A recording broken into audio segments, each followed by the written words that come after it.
I still remember the night it happened. The kitchen light was flickering, the clock ticking so loud it almost felt alive. My father sat across from me at the table, his face half lit, half shadowed, the way it always was when he was about to teach me something important. He had that quiet anger, not the kind that explodes, but the kind that waits, that measures you like a man in court. I was 13, mouthy, too sure of myself. I had said something disrespectful to our neighbor earlier that evening. A small thing, or so I thought, but for him it wasn't small. It was a crack in the wall he'd spent years building around me. He didn't yell. He never did. He just said, "Sit down." When my father spoke like that, even the air seemed to freeze. He poured himself tea the way he always did before a lecture, the steam rising like a quiet ghost between us. He said, "Do you think you're better than people now?" I didn't answer. The wrong answer was dangerous. The right one didn't exist. He took a slow sip, watching me over the rim of the cup. "Respect," he said finally, "isn't about who deserves it. It's about who you are." He leaned forward, his voice lowering. "If you lose that, you lose everything." Then he put the cup down, hard enough that the sound made my chest tighten. The thing about my father was that every lesson came with pain, one way or another. Sometimes physical, sometimes quiet and slow, like shame soaking into your bones. That night, he made me stand outside. It was raining, soft, thin rain that made everything glisten under the streetlight. He said I'd stand there until I could tell him what respect meant. I stood there for an hour, then 2. At first I was angry. I thought, he's insane. Then I thought, he's cruel. By the 3rd hour, I thought nothing at all. When I finally came back in, my fingers numb, he was sitting in the same chair, untouched tea gone cold. He didn't look up as I entered. He just asked, "Well?" I said, "Respect means doing what you say." He nodded slightly. "And?" I hesitated. "Respect means not talking back?" He sighed, rubbed his temples, and said, "No. Respect means remembering that every person carries something you don't see. You don't speak over that.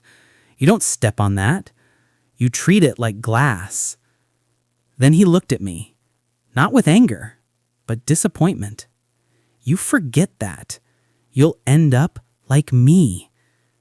I didn't understand what he meant then, but years later, I did. My father was a mechanic. Hands scarred, clothes always smelling of oil and metal. People respected him, not because they loved him, but because they feared him. He demanded silence, order, precision. When I was younger, I mistook that for strength.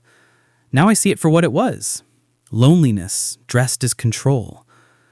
He used to say, "A man who can't control his tongue will lose his soul." So I learned to control mine. Too well. I learned to swallow words, emotions, apologies, everything. By the time I was 17, people called me disciplined. They said, "Your father raised you right." But no one knew what that cost. No one saw the nights I lay awake replaying his voice in my head, trying to decode which part was wisdom and which part was pain. There's one image that never leaves me. His hand, steady but trembling slightly, holding a wrench at work. He was fixing a car while giving me one of his sermons. He said, "Respect isn't just for elders, it's for enemies too. Because when you stop respecting, you start becoming the thing you hate." I nodded like I understood, but I didn't. I just wanted him to stop talking. He caught that. He always caught everything. He set the wrench down, slowly wiped his hands on a rag, and looked at me. That stare, it burned. "You think you're too smart to listen, But one day, the world will teach you respect, and it won't be kind. Then he walked away, leaving the smell of oil, smoke, and something heavier. Guilt, maybe. Years later, when I got into a fight with a coworker, I heard his voice again in my head. Respect isn't weakness. I remembered how he never raised his tone when others did, how he could silence a room with a glance. For all the fear he planted in me, he also planted that strange seed, restraint. I hated him for it then. I thank him for it now. Because respect, I've learned, is not about others at all. It's about control over yourself, your anger, your pride. And that was his language, his only one. When I think of him now, I don't remember his face clearly anymore. I remember the rain, the flicker of the light above the table, the sound of the teacup on wood. I remember the silence after every lesson, the silence that said he cared, but he didn't know how to show it. He taught me respect, yes, but not for others. Not really. He taught me to respect him. And maybe that was the only kind of love he knew. I was 15 the next time he taught me about respect. It started with something small, like everything did. I forgot to greet one of his old friends properly. Just a hi instead of a good evening, sir. To me, it was nothing. To him, it was a crack in my foundation. That night, after his friend left, the house turned quiet in that dangerous way I'd come to recognize. No TV, no radio, no footsteps. Just stillness before the storm. He called me to the living room. The lights were off except for the one lamp in the corner, throwing shadows that made his face look like a portrait painted in anger. He didn't shout. He never needed to. His disappointment did the shouting for him. "Sit," he said. I sat. He asked, "Did you forget who taught you manners?" I said no. Then why did you speak to him like that? I wanted to say, because I'm tired, because I'm human, because I didn't mean it. But I didn't. You didn't say things like that in our house. Not to him. So I said, I don't know. He nodded, slow, deliberate. Then he took off his belt. When I was younger, the belt terrified me. Now, it humiliated me more than it hurt. Because every strike wasn't about pain, it was about control. It was about reminding me that his word was law. Afterwards, he sat down again, breathing heavy, rubbing his hands together like he had just finished building something that took everything out of him. Respect, he said, isn't what you do when people watch. It's who you are when they don't. He looked up, eyes red from exhaustion. You think I'm hard on you because I enjoy it. I didn't answer. I couldn't. He continued, I'm hard on you because the world doesn't forgive men who forget respect. One wrong tone, one wrong word, and you'll lose everything. He reached for his cigarette pack, his hand shaking slightly. You'll thank me someday. That line, you'll thank me someday, became the echo of my youth. At school, my teachers called me polite. My classmates called me cold. I learned to nod instead of argue, to apologize even when I wasn't wrong. It became second nature, like flinching before lightning. Once, a teacher accused me of cheating. I hadn't, but I didn't defend myself. When I came home with detention, Father didn't even ask if it was true. He said, you must have given him a reason to think that. That night I sat alone in my room, staring at my reflection in the window. Rain tapped against the glass, soft but relentless. For a moment, I imagined smashing it, not out of rage, out of curiosity. I wanted to know what it would feel like to break something before it broke me. But I didn't, because in his world, control was everything. And control, he'd taught me, was the highest form of respect. It wasn't until years later that I realized respect had turned into fear, not just for him, but for everything. I respected teachers who humiliated me, bosses who exploited me, strangers who insulted me, because I was trained to believe that standing up for myself was the same as disrespect. He called it discipline. I called it disappearance. The night I finally spoke back to him, I was 17. He told me to clean the tools in the shed after dinner. I said I'd do it later. Just that. 4 words. And he froze. The kind of stillness that happens before something irreversible. He stood up slowly, eyes cold. Later? His voice didn't rise, but it cut through me. When I say do something, you do it. You don't delay respect.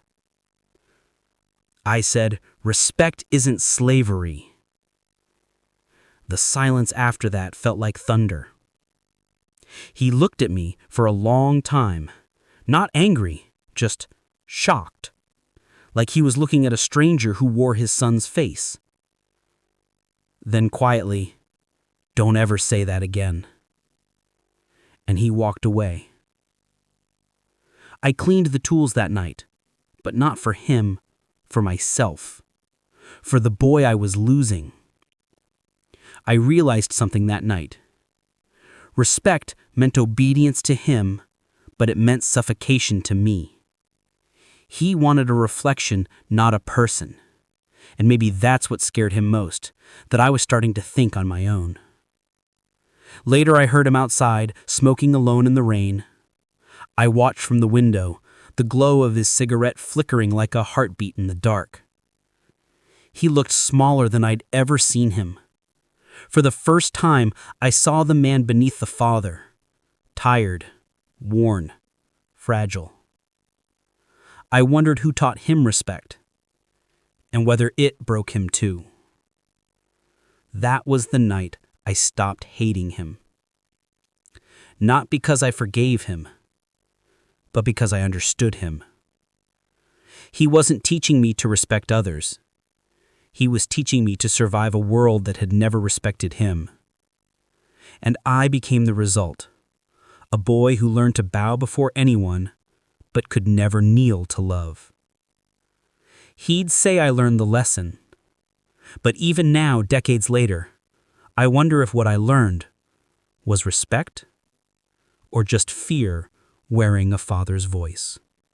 I left home the summer I turned 19. No fight, no goodbye worth remembering. Just a quiet breakfast, the same as every day. He poured his tea, I buttered my toast, and the silence between us said everything words never could. He asked where I was going. "Work," I said. It wasn't a lie. I'd found a job at a garage 2 towns over, but I didn't come back that night, or the one after. He didn't call. I didn't write. That was our way of loving each other. Distance disguised as respect. The garage became my world. Metal, oil, and men who cursed like breathing. They respected only skill, not kindness, and that suited me fine. When the boss barked, I didn't flinch. When someone messed up, I fix it quietly. I worked like a ghost who knew his place. One night, a coworker named Eddie said, "You got that army discipline thing going on, man. Your old man a sergeant or something?" I laughed. Short, bitter, something like that. It felt strange, the way father still lived inside me, even when I thought I'd escaped him. Every time I clenched my jaw instead of speaking up, it was his voice that silenced mine. Every time I stood too straight, too stiff, too afraid to look weak, it was him keeping me upright. I became everything he wanted. And in becoming that, I realized how much of me I'd lost. There was a girl once. Her name was Mara. She worked at the diner across from the garage. She'd laugh at my seriousness, call me old man, though she was only 2 years younger. One evening, she wiped her hands on her apron and said, "You don't talk much, do you?" I told her, talking never fixed anything. She smiled. "You sound like my dad." That hit harder than I expected. I smiled back, but inside, something twisted. For a while, we spent evenings together, slow walks, quiet dinners, the kind of softness I didn't know what to do with. But one night she said, "You never let me in. You're always somewhere else, like you're waiting for someone to tell you what to do next." I wanted to tell her that she was right, that my whole life I'd been told what to do, but the words caught in my throat. Respect, obedience, silence, all tangled into one. When she left, she didn't cry. She just said, "I hope one day you learn how to talk to people like they won't hurt you." That was the last time I saw her, and maybe the first time I realized that Father's lessons were living through me, shaping the way I loved, the way I hurt, the way I stayed quiet when I should have fought to be understood. Years passed. I grew into the kind of man who always showed up early, never complained, and never said no. People said I was dependable, but what they really meant was, you never ask for anything. I called Father once. It had been nearly 7 years. He sounded older, slower. I told him about work, about nothing really. He said, "Good. Keep your head down, stay respectful. You'll go far." And I realized, even now, he didn't know who I'd become, or maybe he didn't care. To him, success meant survival. To me, it felt like a cage made of manners. I visited him a few years later, the winter before he died. The house smelled the same. Wood polish, tobacco, and something faintly metallic, like time resting in the air. He was thinner, his voice softer, still sharp though, still watching everything like the world owed him respect he'd never received. He asked if I'd found a wife. I said no. He nodded, almost approvingly. "Good, focus on work. Family can wait." And I wanted to say, "You made me afraid of family." But instead, I said what I always said, "Yes, sir." That night, I stood outside his room, listening to his breathing, slow, uneven. For the first time, I felt pity, not anger, not fear, just a deep sadness.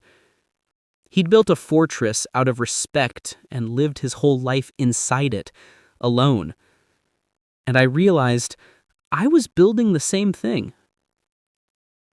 When he passed, I didn't cry at the funeral.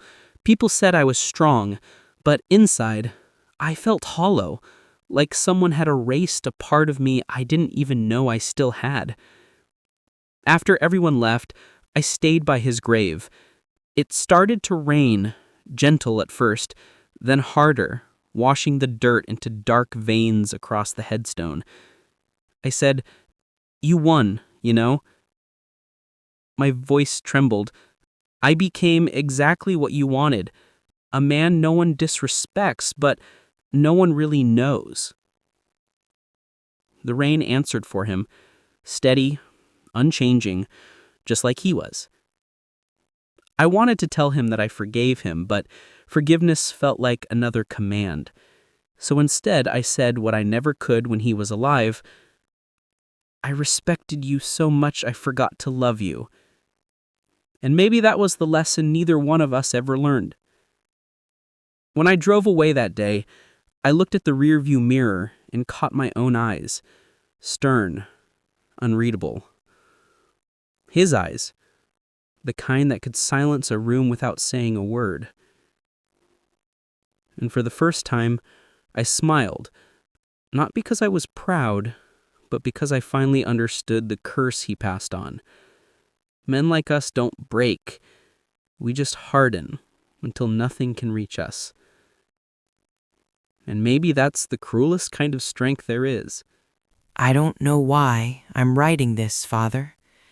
Maybe because the house feels too quiet tonight, or maybe because I still hear your voice when I try to fall asleep. Calm, commanding, impossible to forget. It's been 23 years since I buried you. I still see your hands when I shave, that same knuckle scar from the time you fixed the gate in the rain. I still iron my shirts the way you did, sharp creases like armor. I still pause before speaking, weighing every word as if you're waiting to correct me. You'd probably call that respect, but I think it's just habit, the kind that outlives the man who taught it.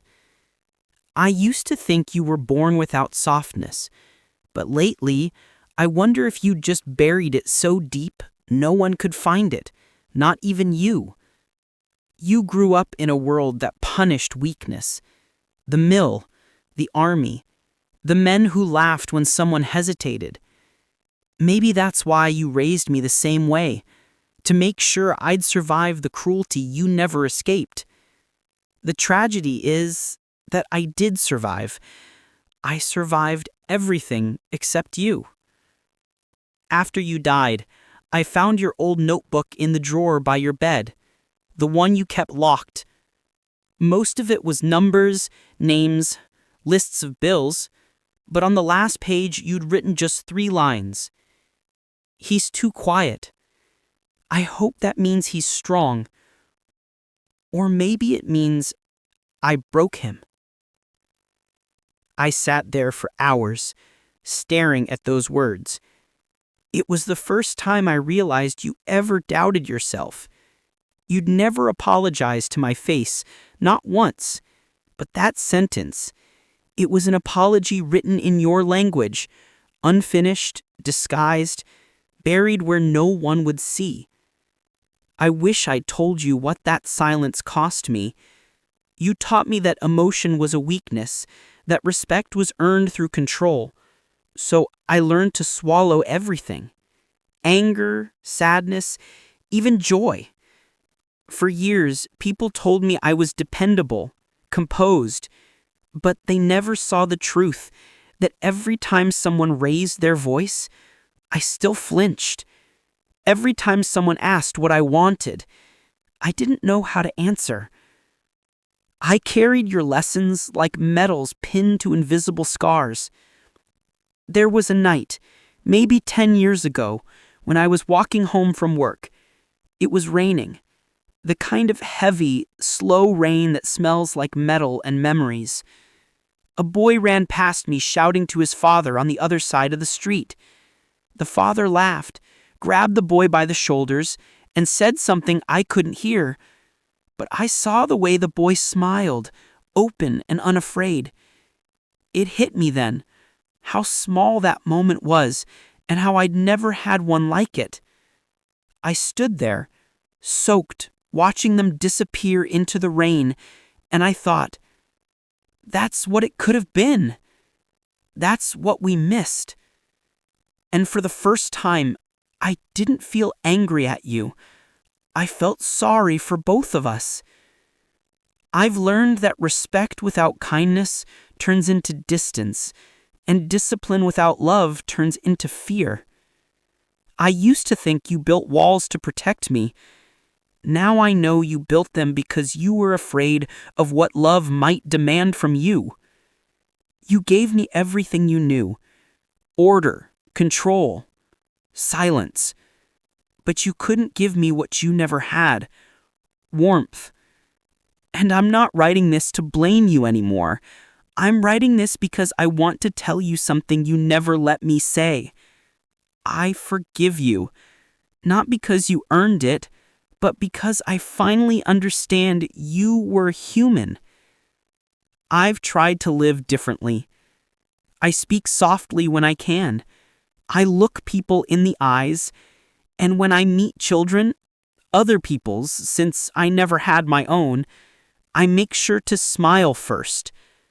I want them to know that respect doesn't have to come from fear.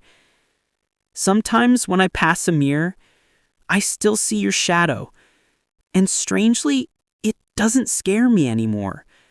It feels like you're standing just behind me, watching, quiet as always, but this time not judging, just listening. If you were here now, I'd tell you this. You did make me strong. You did teach me respect, but you also taught me how dangerous it is to mistake silence for strength. I know now that strength isn't in holding back. It's in letting someone see you before you harden. I hope wherever you are, you finally found the peace you never allowed yourself to feel. And if somehow you can hear me, if somehow these words reach whatever place fathers go when they run out of lessons, then know this: I was your son, not your mistake, and I still love you, even if I learned it too late. The night grows quiet again. The lamp flickers. The rain has stopped. Somewhere in the house, an old clock ticks, the way it did when you used to time my chores. I close the notebook. The apology remains unsent, but it feels lighter now. Like I finally handed you something back that I'd been carrying far too long. Good night, Father. Wherever you are. Good night.